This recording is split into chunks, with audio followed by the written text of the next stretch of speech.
At Thanksgiving, her son raised a toast and erased her with one sentence. "She's here for the leftovers," he smirked, glass raised, in front of the in-laws. Carla Eden didn't flinch.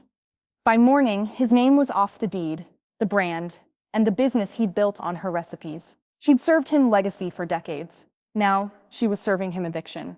And when he came back for the kitchen, it was already locked behind her signature. All right, before we dive into this crazy story, do me a favor. Subscribe and tell us where you're watching from. The knife glinted under the chandelier as Jason sliced through the bird, his voice smooth as lacquered wood. Carla sat 2 seats away, straight-backed, her hands folded neatly in her lap. She could smell the sage in the stuffing. Her stuffing, though Laura claimed it this year with a Pinterest twist and called it rustic fusion. The dining room hummed with soft jazz and shallow compliments. The Bristows liked their holidays like they liked their tableware, polished, white, and free of sharp edges. Carla had arrived 30 minutes early, parking behind a landscaper's van like she didn't belong. She brought 2 things, her famous pecan pie and a jar of cranberry glaze she had slow reduced the night before. No one met her at the door. Laura's assistant had waved her in like a DoorDash driver. Jason was the first to greet her, arms wide, teeth tight. "Mom, you made it. You didn't have to bring anything. Laura's got it all covered." But he took the pie anyway, didn't even glance at the glaze. "I figured," Carla replied, hanging her coat by the hall closet. But tradition is stubborn. The Bristows gathered in the great room, sipping white wine that smelled like lemons and money. Gerald talked stocks. Ruth leaned in conspiratorially to Laura, commenting on how Carla's cardigan looked cozy, the kind of word that's 3 inches from. Delia sat in the corner, sipping black coffee, watching it all with the detached smirk of someone who'd seen this act before. Carla took the empty seat beside her. "You see the centerpiece?" Delia murmured, nodding toward the table. "They turned your old breadbasket into a floral gray." "I saw," Carla said, voice dry. Dinner was announced at precisely 5 hours. The table was long and candlelit, the turkey already resting under a rosemary crown. The plates were monogrammed. Carla's glaze wasn't on the table. She didn't ask. Jason stood to carve the bird, sleeves rolled up, wine glass in hand. "Before we dig in," he began, voice dipped in charm, "I just want to thank my incredible in-laws for making this year so special. Ruth, Gerald, you've taken holiday hosting to another level. Laura, sweetheart, you've outdone yourself."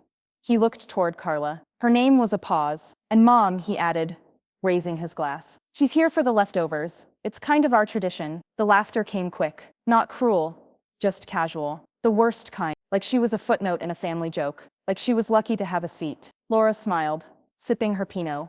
Carla said nothing. She reached for the water pitcher, her hand steady. The room moved on without her. They passed dishes, swapped real estate gossip, and mentioned local renovations like sports scores. Carla picked at the mashed potatoes, her tongue thick with silence. Jason passed her a slice of turkey, white meat, dry and salt on a plate. "You're not eating much, Carla," Ruth said sweetly. "Didn't get to you in time." Carla smiled the way you smile when someone steps on your foot and says sorry too late. "I've had my fill." She glanced across the table. Sage, her 13-year-old granddaughter, wasn't laughing. She just watched Carla, her fork frozen mid-air. When the first round of pie was served, store-bought pumpkin, plated with edible gold leaf, Carla stood.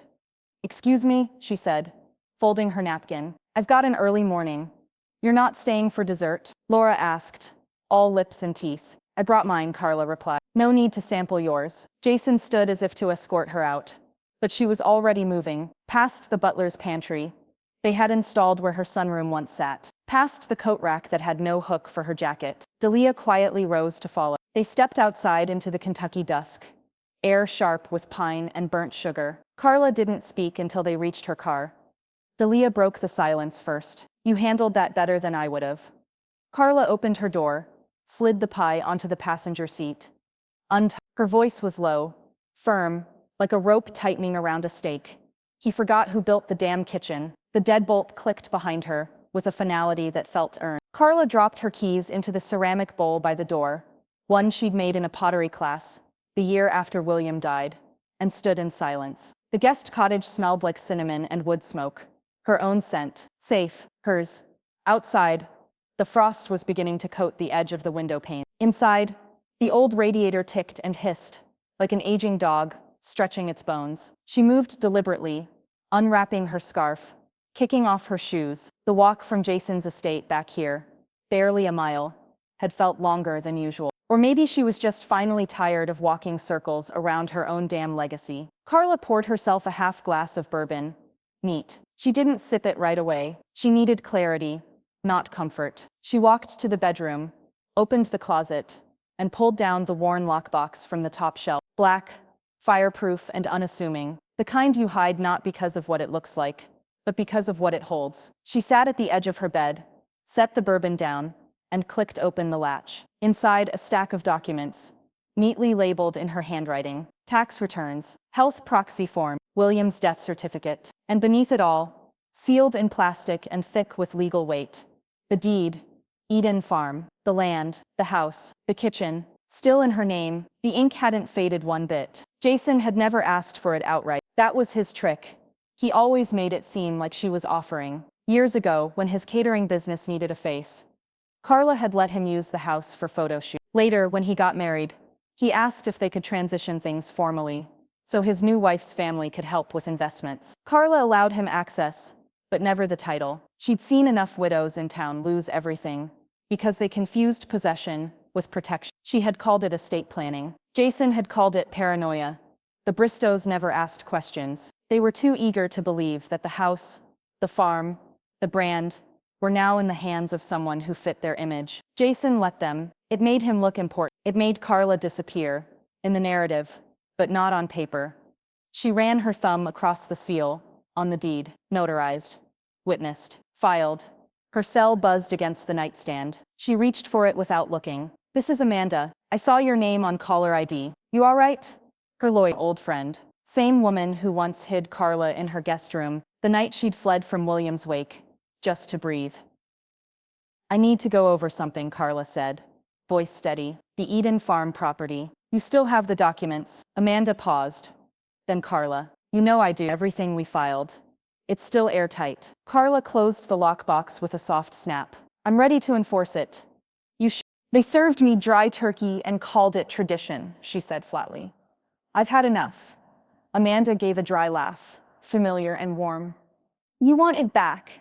Carla stood, holding the deed in one hand like a torch. "I never lost it. The front door wasn't locked. It rarely was." That was the Bristow confidence. When you believe everything belongs to you, why bother with bolts?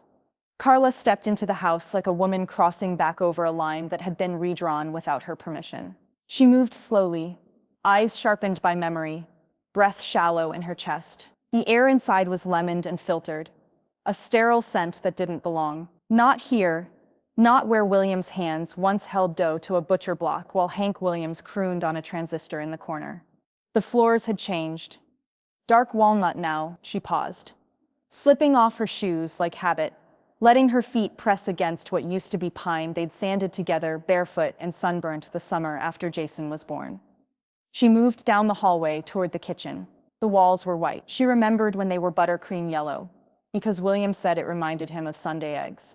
Now they were lined with framed black and white photos of events she didn't attend. Bride and groom poses, wine tastings, branding shots with Jason holding copper pans like props. Her pantry door was gone. The space had been opened into a minimalist bar, smoked glass shelves, artisanal liquor, LED lights. She paused and lifted her phone, taking a photo. Not for keepsake, for court. She didn't linger. That was the trick of grief. If you look too long, it turns memory into mourning. In the kitchen, she stood still. The counters gleamed, soulless. Quartz or maybe marble, Laura's doing, no doubt. The backsplash was mosaic now, cold and sleek. Her old tile, hand-painted and chipped from decades of meals and foot traffic, had been stripped like skin. But one thing remained, the window over the sink. It still framed the garden. Only now, the tomatoes and okra had been ripped out, replaced by pink peonies and ornamental kale, like a magazine shoot, pretending to be soil. Carla felt her jaw tighten. Her fingers curled. She walked to the corner of the kitchen, opened the bottom cabinet. Empty. But she reached behind the lip of the shelf, blindly, until her fingers touched something smooth. She pulled out the old measuring spoon she'd wedged there 21 years ago. For good luck, the brass had dulled, but the engraved "Haftsp love" still winked in the light. They didn't even know it was here. She set it in her pocket and took another photo. Her eyes caught the island next. It was where Jason had sat the night Tessa dumped him in college, face blotchy, hunched over a pot of Carla's chicken stew. He cried without shame. Said no one else in the world could make pain taste good. Now that same island was all sharp lines and hard lighting, curated like a showroom, a prep station for someone else's brand. Not a home, not anymore. She sat for a moment on the bench by the mudroom and opened her satchel. Inside, the deed. She unfolded it gently, laying it against the marble counter like a challenge. She circled 2 clauses in red ink, proof of full ownership and authority over structural changes. She didn't look back. She didn't touch the spice drawer she'd labeled in cursive, or the small gouge in the floor where William had dropped the mixer. Back outside, she found Delia waiting in her old Buick, engine humming. Heat on full blast.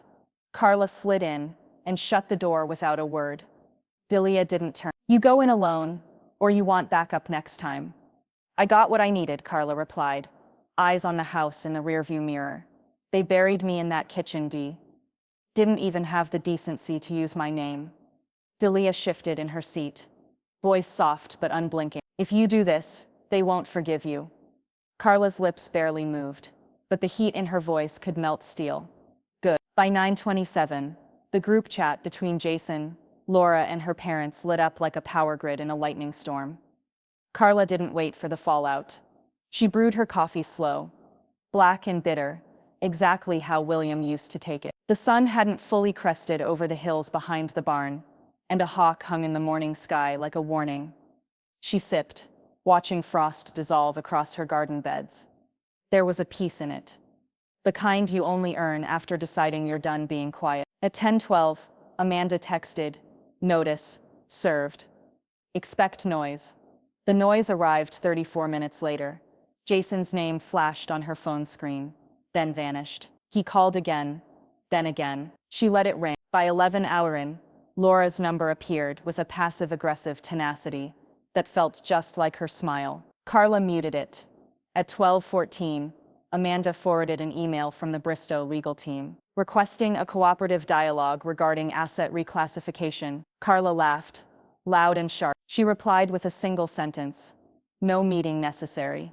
Legal title is not a conversation." Ruth hissed, pacing the marble tile in heels that hadn't touched real dirt in years. Her lipstick matched her fury, stiff, bright, bleeding into the corners.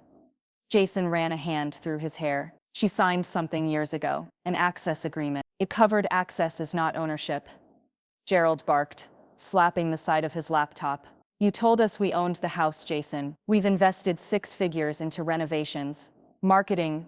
Laura's curated an entire client base under the Bristow Eden name. Jason looked to Laura, desperate for backup. She crossed her arms, unmoved.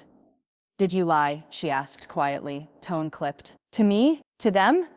"I didn't lie," he snapped. "I just assumed she'd do the right thing eventually." "You mean hand it over and vanish?" Laura's voice cracked like a whip. "Jesus, Jason, you built our entire image on a house you don't even own." Back at the cottage, Carla dug through an old manila folder and found the business license renewal form she hadn't touched in 3 years. Eden Farm LLC. She hadn't dissolved it, just let it sleep. She filled it out line by line, each keystroke deliberate, each field a reclamation, ownership, use, culinary licensing, location of principal kitchen. By 3:40 p.m., Eden Farm LLC was hers again, legally, publicly, permanently. Amanda sent confirmation and included a smiley face. Carla pretended not to see.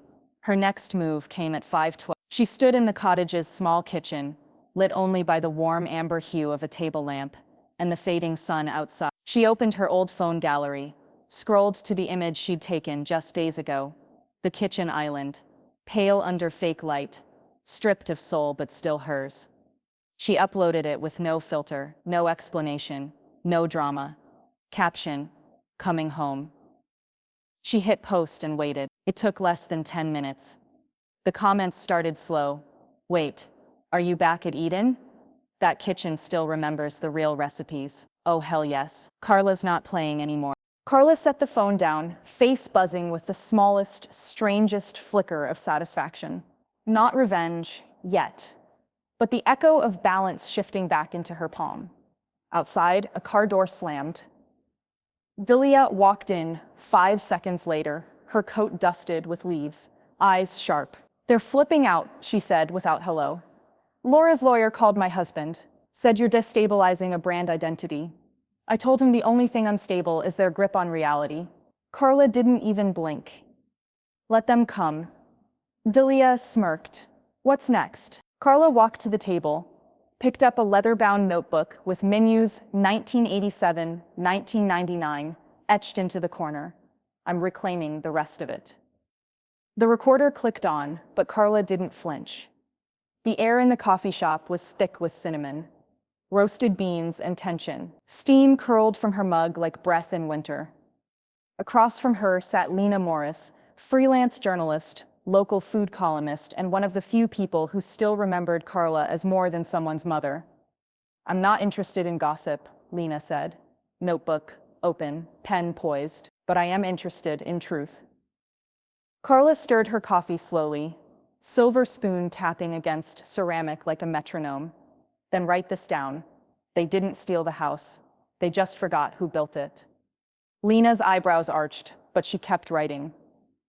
They talked for over 2 hours. Carla spoke plainly, her voice equal parts grit and grace. She told Lena about the first time she saw Eden Farm, just 30 acres and a sagging fence, and how she and William refinished every floorboard themselves.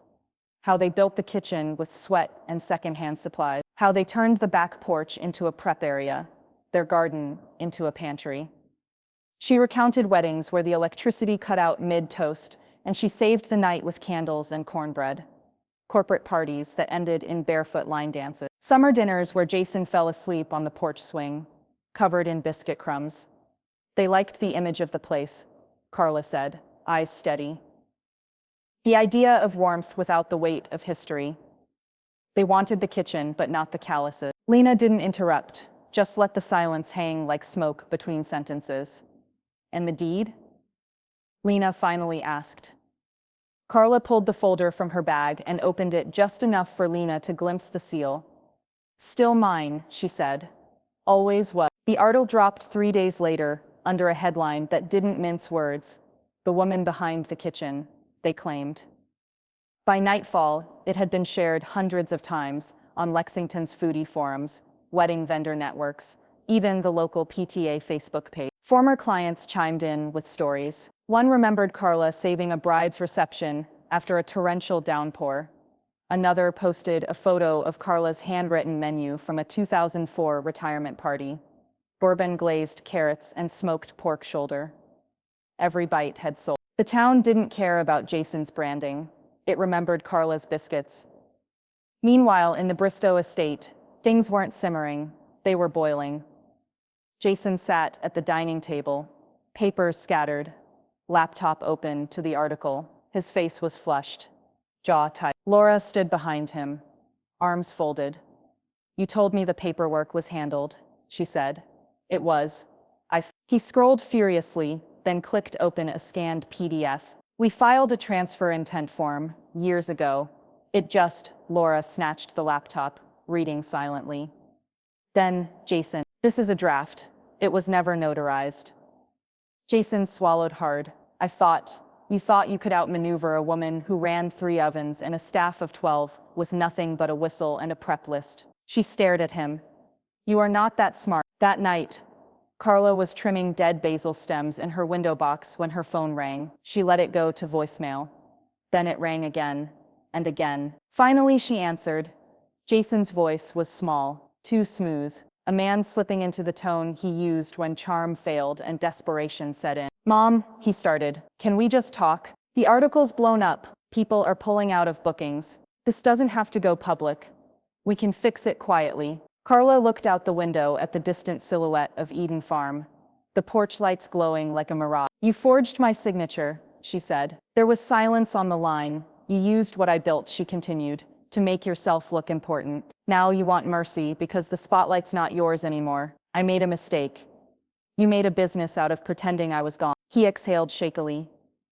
Please, can we work something out? Carla walked to the stove, where her cast iron skillet was warming. She dropped in a pat of butter. It hissed.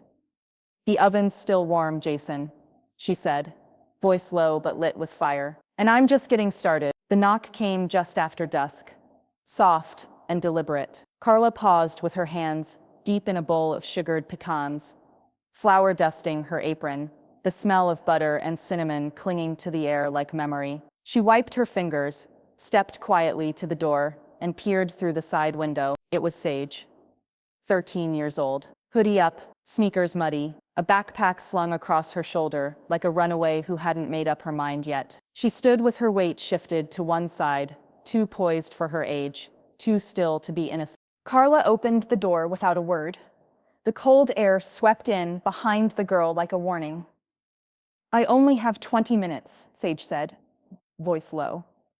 Then come in and use every second, Carla replied, stepping aside. In the kitchen, the warmth enveloped them. Carla's radio hummed low.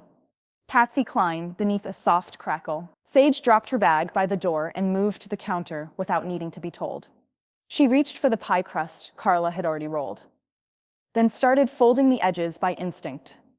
You remember the order? Carla asked, testing. Sage nodded. Filling first, pecans last. You said they float better that way. Carla smiled, just faintly. Smart girl. They worked in tandem. Cracked eggs, poured syrup, measured brown sugar with worn wooden spoon. The silence between them was easy, not heavy. Sage moved with care, hands sure, eyes sharper than a girl her age ought to carry. Halfway through mixing, she paused. Dad says you'll get over it, she murmured. Carla didn't answer at first. She stirred slow, watching the molasses thread from her spoon like a fuse. But he's wrong, right? Sage added, voice tight now. He doesn't get it. Carla set the spoon down, wiped her hands, turned fully to her granddaughter. No, she said. He doesn't. Sage blinked fast, the way girls do when they've almost slipped into tears but don't want to be asked. I don't get why it matters so much to them. I mean, the kitchen was always yours. Everyone knows that. Carla tilted her head. Do you? Sage nodded. You cooked there. You worked there. I used to sit on the counter and eat pie crust before it baked. Laura says it's all about image now, but it's weird. Feels fake. Carla looked at the girl and saw it. The fire she used to press down in herself at that age. Observant, quiet, torn between loyalty and truth. She stepped to the drawer and pulled out a yellowed recipe card, folded once down the middle, stained at the corner with something like bourbon or butter. She handed it to Sage. What's this? Your future. And my insurance. Sage opened the card, reading silently. Carla Eden's bourbon pecan pie, handwritten, signed at the bottom, a date in one day, Carla said.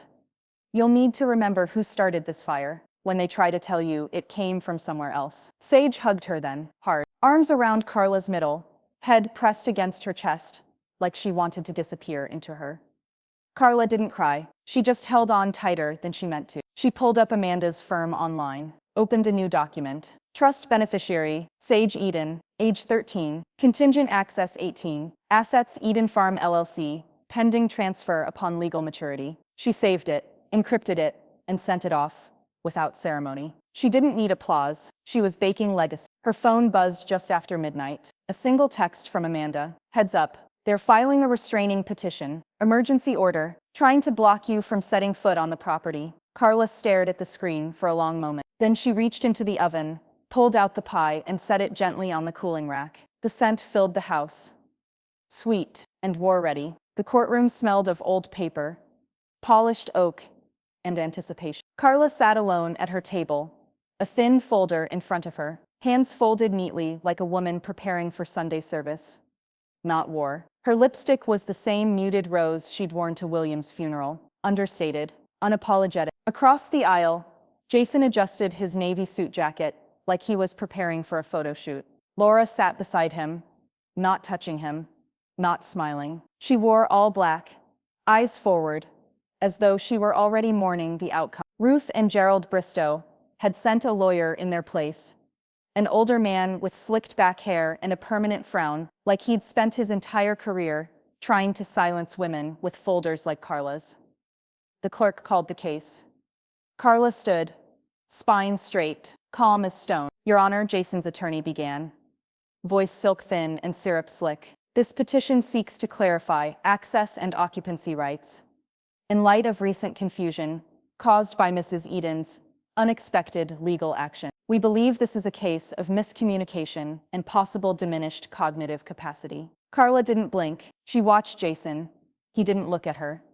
"She's 70, the lawyer said gently, as if age were a disease. "Our concern is that her decisions are being made emotionally, not legally." Judge Dunham, a woman in her 50s, with a square jaw and no patience for theater, tilted her head. "Does she appear emotionally impaired to you?" Jason's lawyer hesitated. "We believe there's a pattern of impulsive behavior, escalation, disruption." Carla opened her folder. Her hands didn't tremble. When her turn came, she didn't bother with a long statement, just facts. "This is the original deed to Eden Farm, signed and notarized." She slid the document forward. "Never sold, never transferred." She pulled out a second sheet. "This is the LLC reinstatement certificate, filed legally last month, naming me as sole proprietor." And a third, a rolled, time-yellowed copy of the kitchen blueprints, William's name and hers inked in the margin. "These are the original plans. Every inch of that house we built ourselves, including the kitchen. That's my handwriting." She let it land with a soft thud on the table. "And for the record,"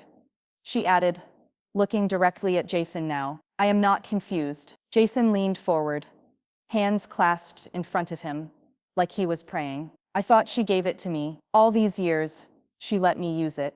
That means something." "You thought," the judge repeated flatly. "And did she ever sign a transfer?" "No, but then your thoughts aren't the law." Laura shifted slightly in her seat. Jason tried again. "She's turning it into a personal attack. My investors are pulling out. Our business."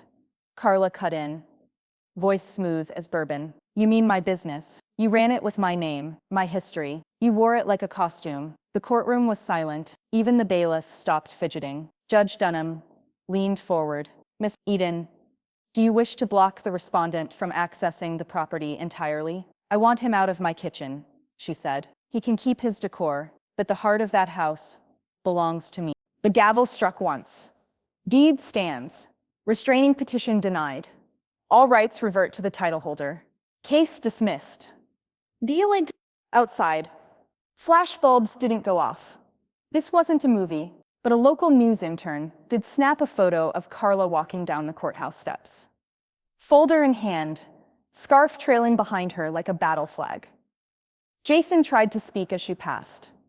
"Mom, please." She didn't stop. "You can cook without me," she said over her shoulder. "Let's see how you clean without me." That night, as the sun bled out over the hills of Lexington, Carla sat in the cottage, peeling an orange over the sink. The scent sharp and clean. Her phone buzzed on the counter. "From Mike Contractor, ready to demo the butler's pantry when you are," she smiled. "Time to gut the rot." The butler's pantry was the first to go. Carla stood in the archway with her arms crossed, watching as two men in dust-covered boots yanked down a floating glass shelf lined with curated bourbon bottles. One of them paused, hesitant. "You sure you want this whole section out?" he asked. Nodding at the wall, Laura had tiled in imported Spanish marble. Carla gave him a steady look. "That wall covered up my spice rack. I want it gone down to the studs." The hammer swung, tile cracked like eggshell. The sound was cleansing. The renovation was quiet, deliberate. Nothing flashy. She started by removing the smart oven Laura had installed. The one that glowed blue and talked back. It had no place here. She replaced it with the 6-burner cast iron beast she and William had bartered for back in '92. In exchange for 2 weddings and a funeral, catering. The color on the walls was next. She painted over Laura's bone white, minimalism with a warm cornstalk yellow. 2 coats. No primer, she wanted the new color to bleed straight through. On the 3rd day, she rehung William's knife rack. The wood had dried out from years in storage, but the blades still gleamed, honed and wavy. She ran a finger across the smallest one, paring steel, short and sharp, and remembered the first peach he ever sliced for her on a June afternoon, when Jason was 6 and barefoot on the porch. "You could have bought a new one," Delia said behind her. Voice amused. "I'm not building a brand," Carla replied. "I'm restoring a kitchen." They didn't have to. Delia scraped old adhesive off the cabinet corners while Carla resurfaced the butcher block with lemon oil and a prayer. The air smelled of citrus and sawdust, like old promises coming up for air. When they took breaks, they drank iced coffee and watched Jason's car idle down the drive. He didn't get out, just stared, engine running, as if waiting for the house to reject her. It never. "He looks like someone watching his name fall off the marquee," Delia said one afternoon, wiping sweat from her brow with a dish rag. "Good," Carla said. "He never earned top billing." One evening, while searching for a paintbrush in the mudroom closet, Carla found a plastic crate covered in a burlap cloth. When she pulled it out and pried the lid open, she stopped breathing. Her catering journals, 5 of them leather-bound, edges weathered. Inside, page after page of annotated menus, vendor notes, price breakdowns, customer letters. Each line was in her handwriting, ink smudged, corners dog-eared, time-worn and holy. She turned to a page titled June 17, Garden Dinner for the Van Horn Anniversary. In the margins she'd scrawled, "Try the rosemary reduction again. Too much garlic last time. William says add heat to the molasses glaze. Trust him." Carla sat on the step, journal in her lap, heart thudding like something coming alive again. These books weren't recipes. They were records, proof, a quiet history never published but lived, bite by bite. She held the journal open in her lap, the paper warm from her palm. The memory of fire and rosemary filled her throat like a taste she'd forgot. That night, long after Delia had gone to bed and the crew had cleared out, Carla stood in the half-restored kitchen, dust motes floating in the golden lamplight. She picked up the landline, still mounted on the wall where it always had been, and dialed slowly. A voice answered on the 3rd ring. "This is the health department. Licensing division." Carla's voice was steady.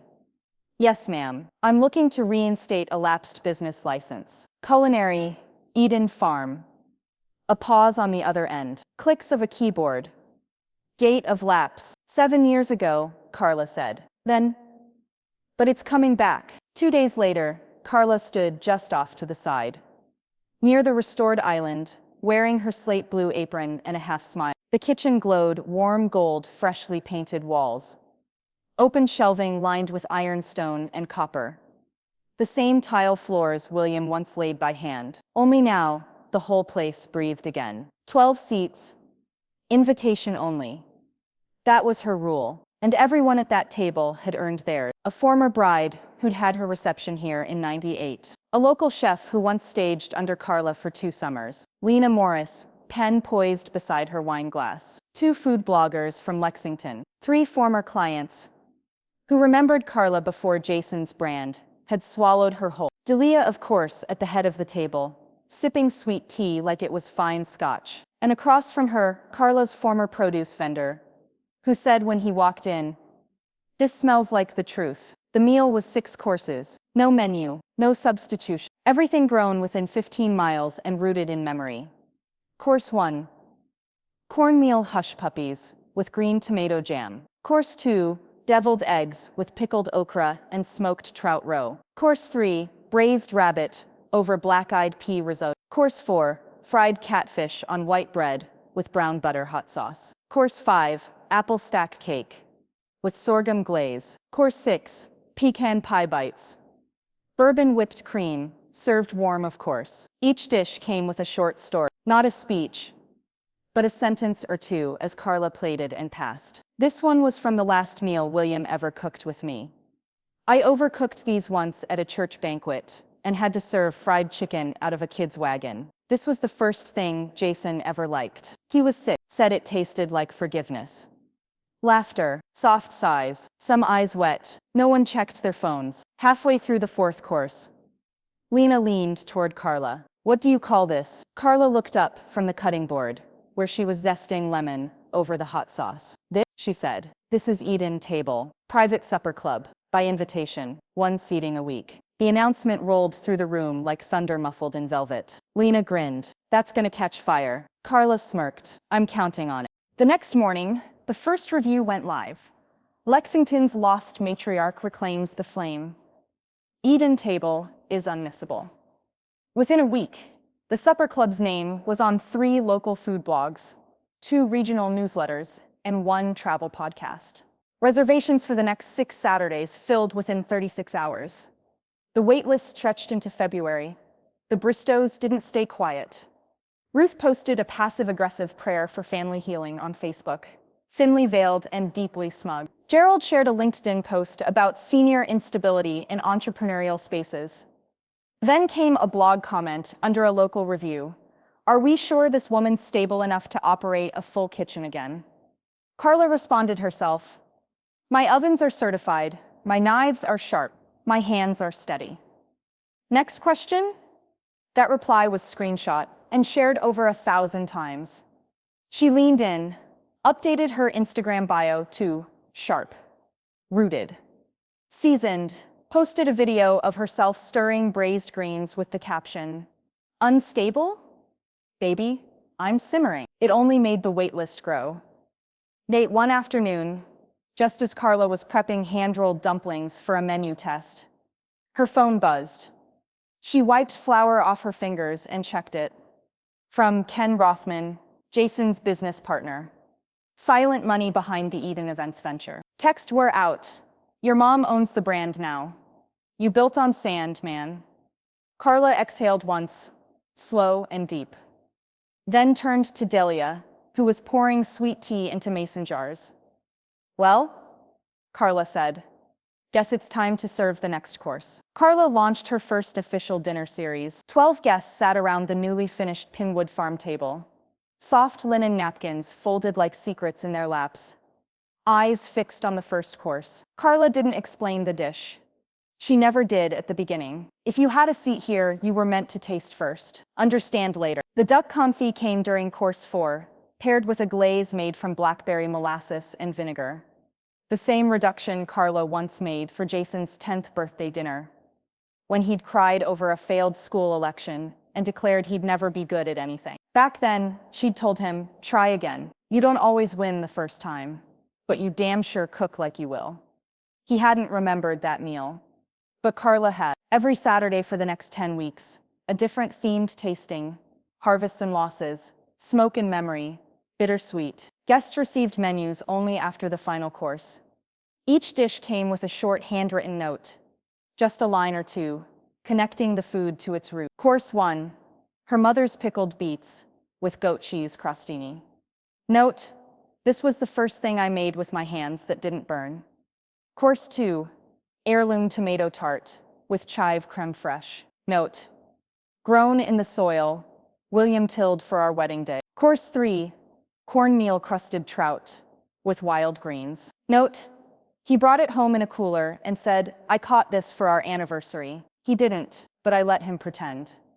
Course 4, duck confit. Note, you can slow cook betrayal until it's tender, but it still tastes like what it is.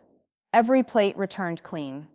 Laughter rippled through the dining room, like a breeze through cornfields. One woman teared up over a sliver of blackberry pie. A man asked to take a photo with Carla, whispering, my mama would have loved you. The air smelled of roasted rosemary, caramelizing onions, and something harder to name, vindication. At the bottom of every printed menu, in bold script, one line read, welcome to my kitchen. Delia stood by the sink, drying glasses with a checkered towel, watching the room with the practiced eye of someone who'd seen trend and truth come and go. That one with the glasses? She murmured. He's a food critic. I recognize the fake humility. Carla chuckled. Let him write what he wants. I didn't cook this for stars. You cooked it to stir ghosts. Carla shrugged, and maybe wake a few. Intentional. Disruptive. Delia raised an eyebrow. You expecting someone? No, Carla said, already knowing. She stepped into the foyer, wiping her hands on her apron. Through the window pane, she saw him. Jason, hair slicked, shirt collar too tight, face flushed from a drink or a tantrum, or both. He held nothing, no peace offering, no wine, not even the decency of a phone call. Just him, uninvited. She opened the door partway. His voice dropped. I need to talk to you. I'm in service. This is bigger than that, Mom. You're ruining everything. Carla's face didn't move. You ruined it when you thought I'd just leave quietly. Can I come in? She looked behind her guests, laughing. Forks clinking. Someone asking Delia where the greens came from. The room pulsed with warmth. Memory. Presence. It didn't need him. Carla turned back. We're at capacity tonight. She closed the door.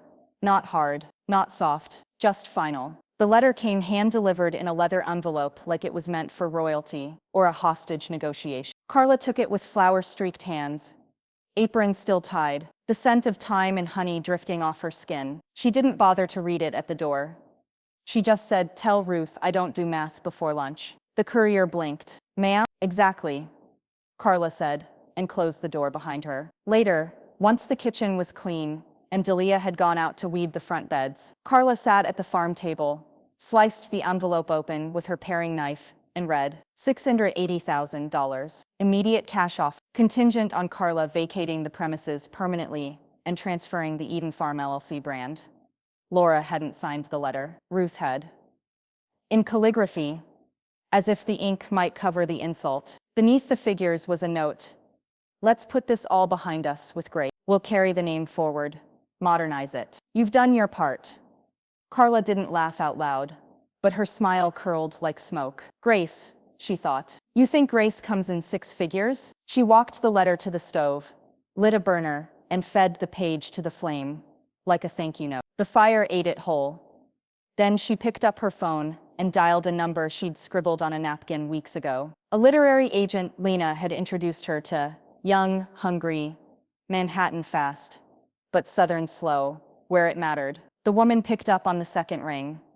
"Miss Eden," she said, chipper. "I was hoping you'd call.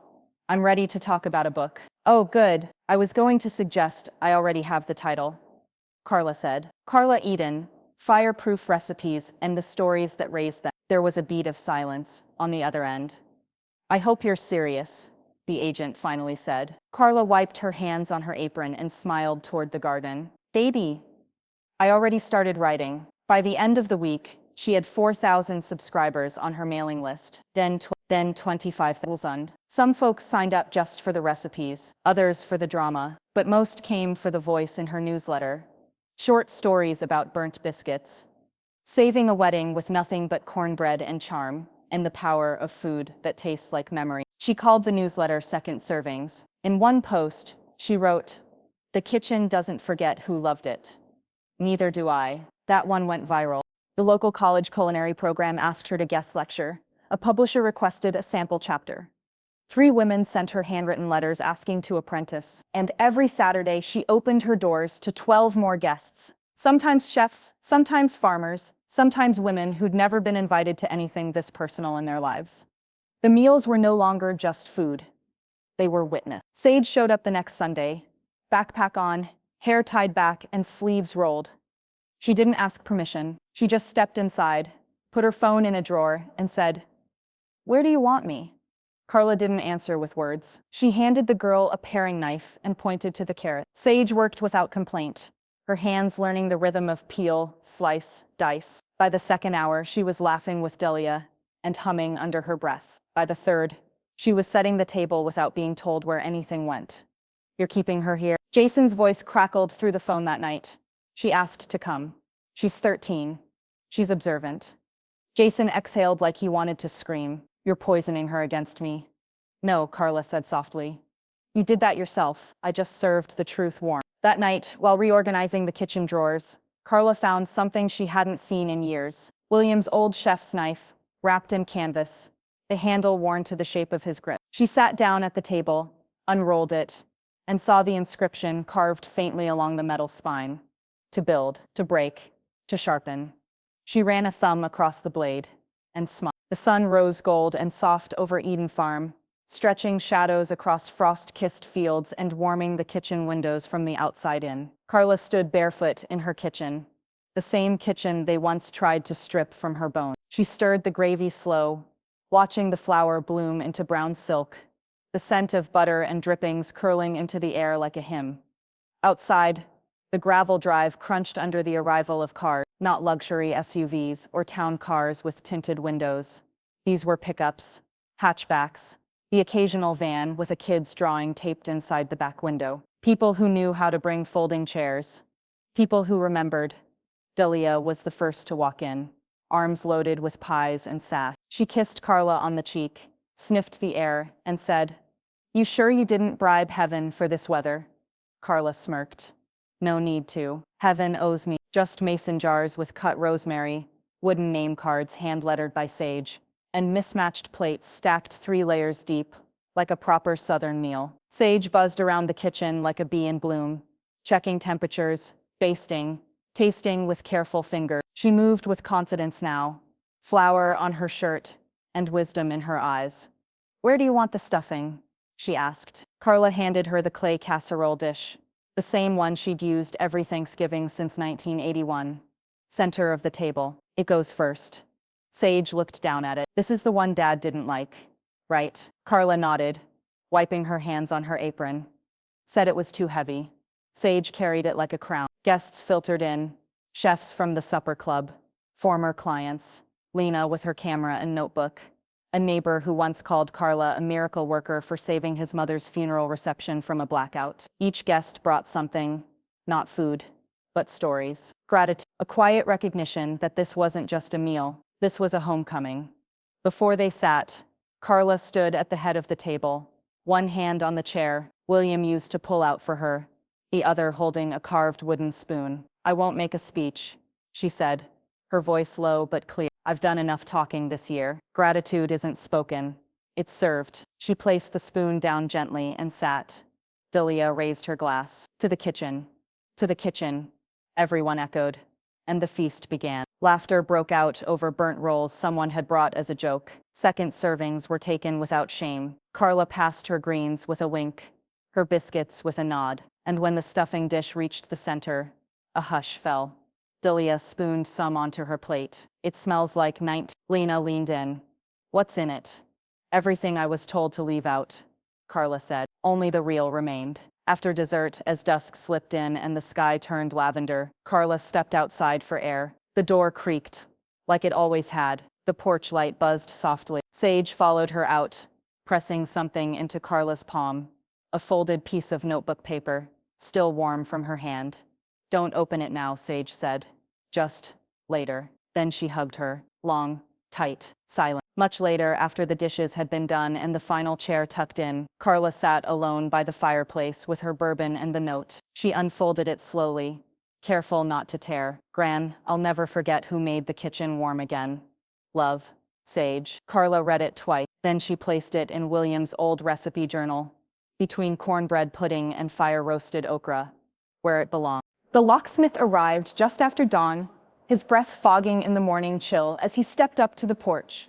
Carla met him with coffee and keys in hand. "Front door, back door, cellar, pantry, studio, side gate," she said, listing them off like names at roll call. He hesitated, replacing them all. She nodded once. "Clean slate." He opened his toolbox without another word. Carla stood back and watched as one by one the old locks were unscrewed, the bolts pulled free. Each twist of the screwdriver sounded like punctuation, a period at the end of a sentence she never asked permission to finish. Inside, her attorney Amanda sat at the kitchen table. Documents spread out neatly, like place settings. "The irrevocable trust is ready," Amanda said. "Deed, LLC, intellectual property. Your recipe rights.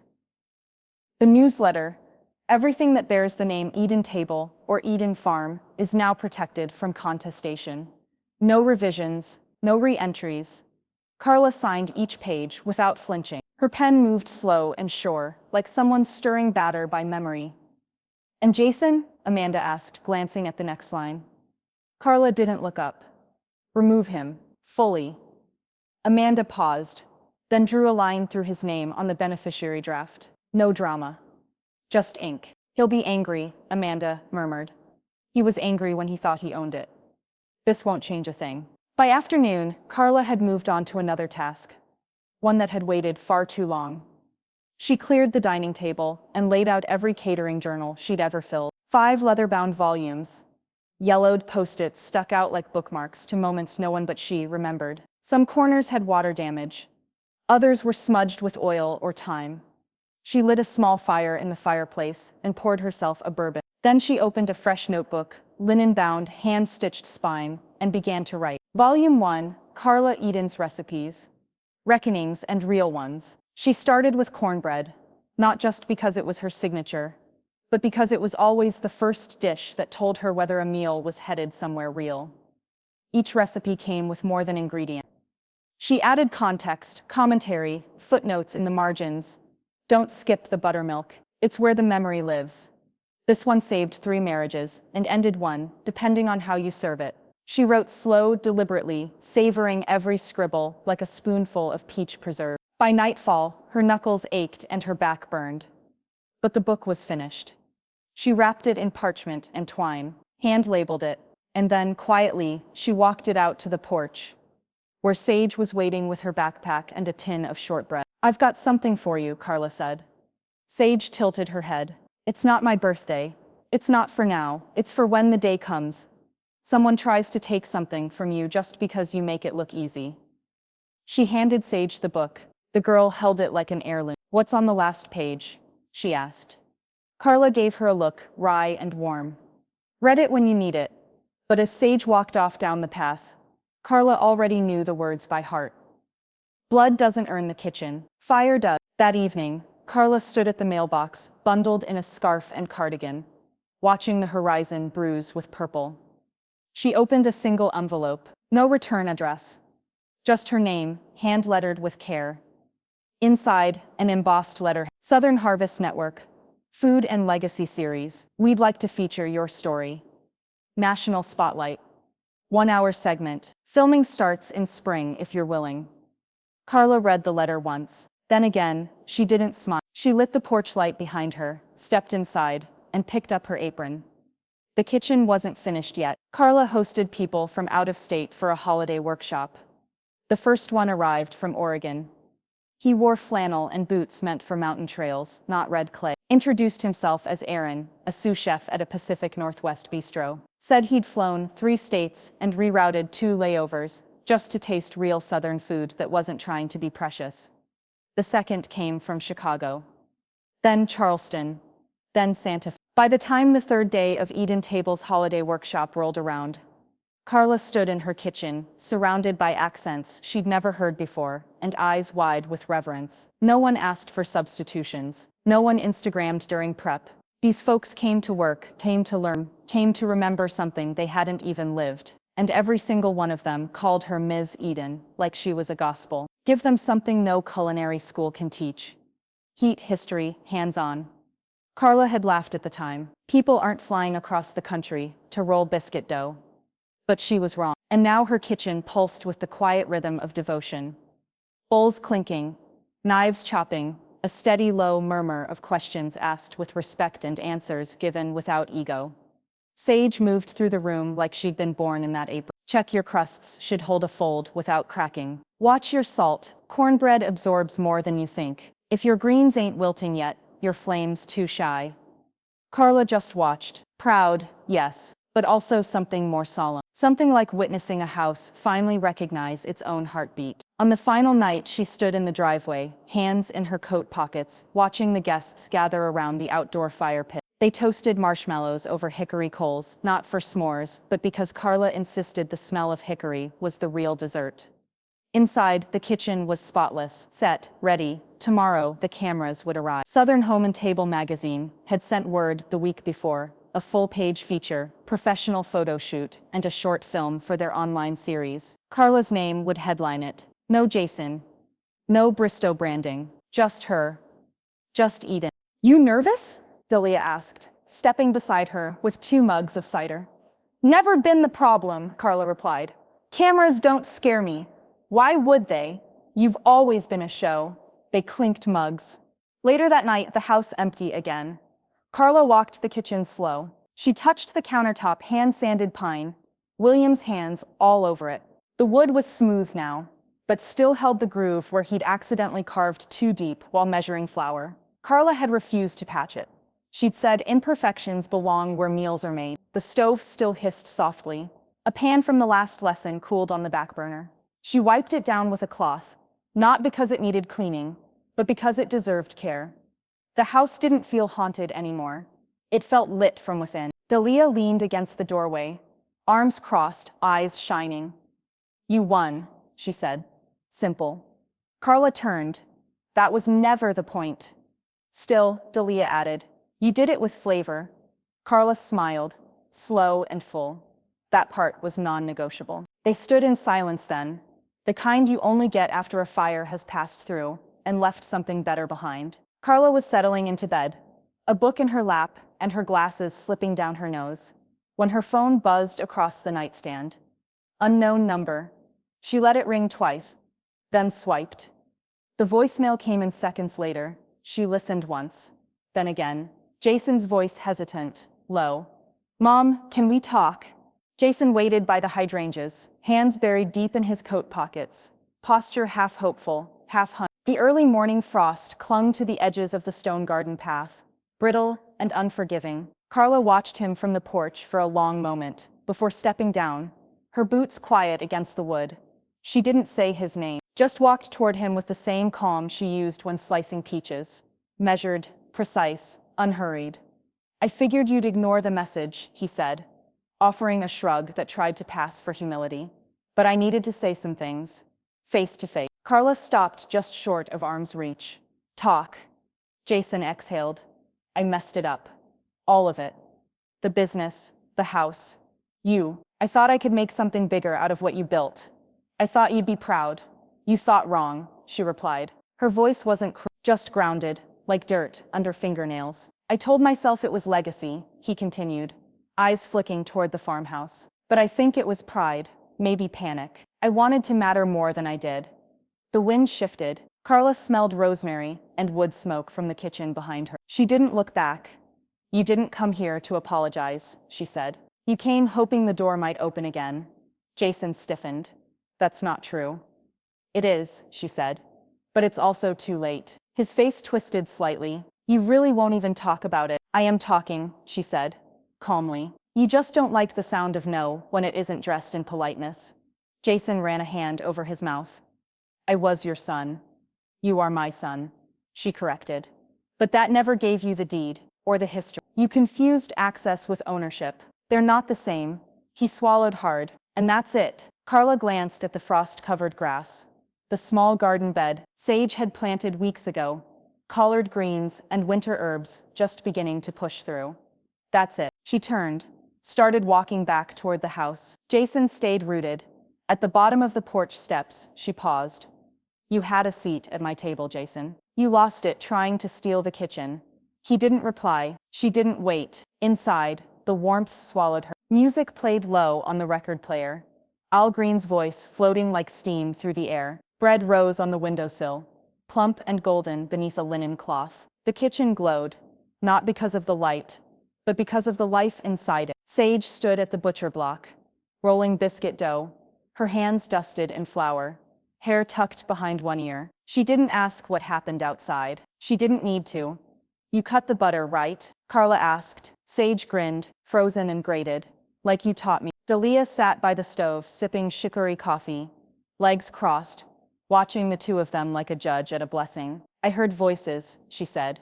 Carla nodded once. "He needed closure. And you." She walked over, reached for a mixing bowl, and dipped a finger into the batter. "Sweet, but not too sweet.